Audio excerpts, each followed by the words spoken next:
ચલો હવે તમે ભગવાનનો આભાર માનો અને ઘરે જતા રહો. શું કહ્યું? ભગવાનનો આભાર માનું? કે જેણે મને આવા આડાઅવળા શિંગડા આપ્યા, જેના કારણે હું વારંવાર મુસીબતમાં ફસાઈ જઉં છું. એક જંગલમાં એક બારશિંગુ હરણ રહેતું હતું, જે હંમેશા કોઈને કોઈ વાતને લઈને પોતાની કિસ્મતને કોસતું રહેતું હતું. એક દિવસ તે જંગલમાં ખાવાનું શોધતું હતું અને તેના શિંગડા ગાઢ ઝાડીઓમાં ફસાઈ ગયા. અરે યાર, હવે મારા શિંગડાઓને કેવી રીતે નીકાળું? મારું તો માથું ફરી રહ્યું છે.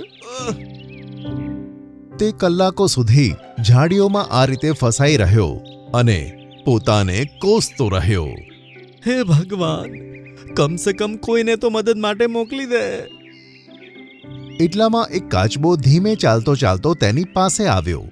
અરે હરણભાઈ, તમે તો ખરાબ રીતે ઝાડીઓમાં ફસાયા છો.